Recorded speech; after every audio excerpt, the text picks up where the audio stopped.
35 ஆண்டுகளாக அடிப்படை வசதியின்றி தவிக்கும் நாகமலை கிராம மக்கள்.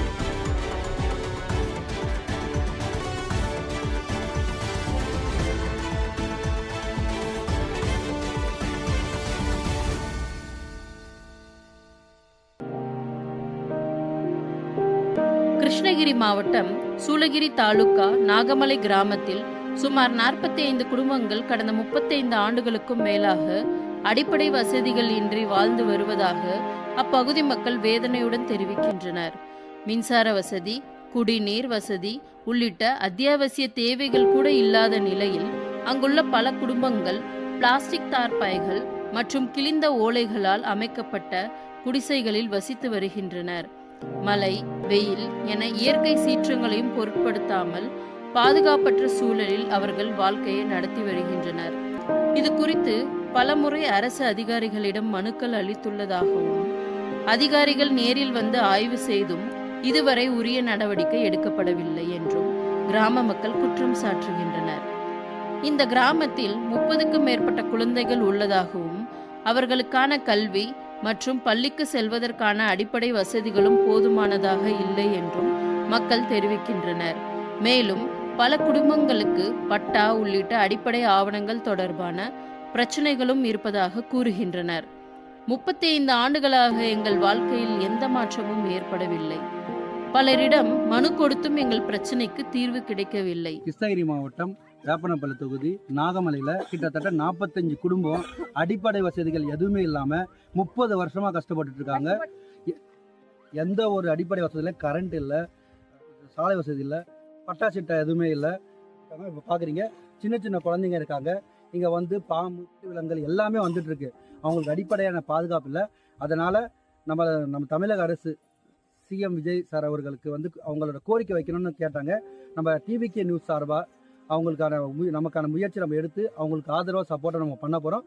நேரடியாக அவங்க குறைகளையும் நிறைகளையும் நம்ம கேட்டு அவங்ககிட்டே தெரிஞ்சுக்கலாம். சார், நாங்கள் வந்துட்டு 45 குடும்பம் இருக்குது சார். நாங்கள் மொத்தம் இங்கே எங்கள் அப்பா, அம்மா, பாட்டி, தாத்தாலாம் நாங்கள் இங்கே தான் வாழ்ந்தோம், இங்கே தான் இருக்கோம். ஆனால் குடிநீர் வசதி, கரண்ட், மின்சார வசதி எல்லாம் எதுவுமே இல்லை சார். வீட்டு வசதி இல்லை, ஓலை வீட்டில் தான் இருக்கோம் சார். கட்டி மழை வந்துச்சுன்னா கூட ஒழுங்கும் சார். எங்கள் குழந்தைங்கள வச்சுன்னு நாங்கள் இங்கே இருக்கோம் சார். எந்த வசதி எதுவும் இல்லை சார். குழந்தைங்க படிக்கிறதுக்கு கூட நைட் ஆச்சுன்னா, இவ்வளோ நேரத்துக்கு ஆச்சுன்னா கூட எங்கள் 6 மணிக்கு மேலே குழந்தைங்க படிக்க முடியறதில்ல. வில்லேஜ்லாவது ஏதாவது ஒரு வசதி இருக்கும், ஆனால் எங்கள் வில்லேஜில் ஒரு வசதி இல்லைங்க சார். இருந்த கேட்குறோம், போய் மனு கொடுக்குறோம், கேட்டால் நீங்கள் வேற இடத்துக்கு போங்க, செய்யுங்க, அங்கே செஞ்சு தரோன்னு. இல்லை சார், எங்களுக்கு இங்கே வேணும், இதே இடத்துல வேணும். இதே மாதிரி தான் முன்ன மனு கொடுத்ததுக்கு ஃபாரஸ்ட்காரங்கெல்லாம் வந்து வீட்டெல்லாம் எரிச்சு, ஓலெல்லாம் பிரித்து சாப்பாடு எல்லாம் திண்டி எல்லாம் எடுத்து கீழே எரிச்சிட்டு போயிட்டாங்க. அப்போ நாங்கள் போராடி பண்ணி நாங்கள் இங்கே தான் இருப்போம், எங்களுக்கு இங்கே தான் வேணும்னு நாங்கள் மனு கொடுத்துருக்கோம். இதெல்லாம் பார்த்துட்டு போகிறாங்க. என்ன செய்கிறோன்னு சொல்லிட்டு போகிறவங்க தான் ரிட்டர்ன் வந்து யாரும் செய்கிறதுல ஒன்றும் இல்லை. எத்தனை தடவை சார் நாங்களும் போராடுறது. கலெக்டர் ஆஃபீஸ்லும் நாங்கள் நின்று ஒரு நாள் ஃபுல்லா வெயில குழந்தை குட்டிங்களை சாப்பாடு இல்லாம அங்கே இருந்திருக்கோம். சேரோன்னு வீட்டுக்கு அனுப்புறாங்க நம்பிக்கையோட. ஆனா ரிட்டர்ன் வந்து கூட பாக்குறதுல சார். நாங்க ஏதாவது பண்ணி ஏதோ உண்மையில சொல்றேன் சார். நீங்க இது வெளியே போல எங்களுக்கு பிரச்சனை ஆகுமா எங்களுக்கு தெரியாது. ஆனா நீங்க சேருங்கன்ட்டு நான் உங்களை நம்பி இருக்கோம் சார். ஆனா முடியல சார். இருட்டுல இருந்து எங்களுக்கு வெளிச்சம் எப்ப இருந்துன்னே முடியலங்க சார். என்ன செய்யறதுன்னே தெரியலங்க சார். என் குழந்தைங்க இதுக்கு முன்னாடி படிப்பாங்களா, இதே மாதிரி இருந்துருவாங்களா? எல்லாம் 8வது 7வது அவ்வளவுதான் நிப்பாட்டுறாங்க. ஃபர்ஸ்ட் 10th எல்லாம் போன பப்ளிக் எக்ஸாம் எழுதணும். அது வந்துட்டு எப்படி இருட்டுல படிச்சு முடியாது. போயிட்டு எக்ஸாம்ல ஃபெயில் ஆயிடுறாங்க. கொஞ்சம் பேர் ஃபெயில் ஆயிருக்காங்க. 10th ஃபெயில் ஆயிடுறாங்க, 8th ஃபெயில் ஆயிடுறாங்க.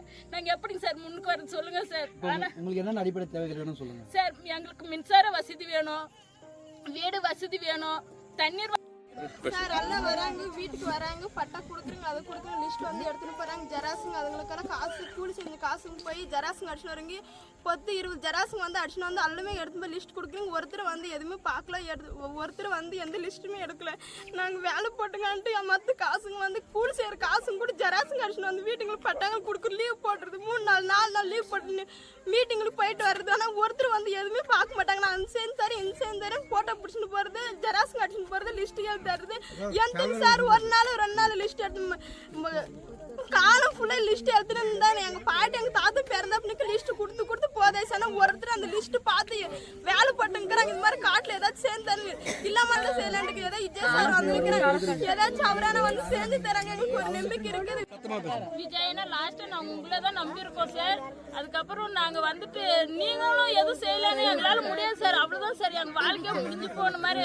தற்போது ஏற்பட்டுள்ள ஆட்சி மாற்றத்தால் எங்களுக்கும் ஒரு நல்ல காலம் வரும் என்று நம்புகிறோம்.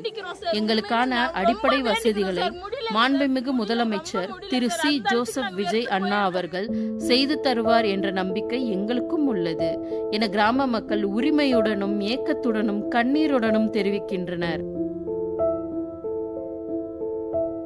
சிறப்பு செய்திகளுக்காக கிருஷ்ணகிரி மாவட்ட செய்தியாளர் நரேஷ்குமார், சூளகிரி தாலுகா ஒளிப்பதிவாளர் கோபிநாத்.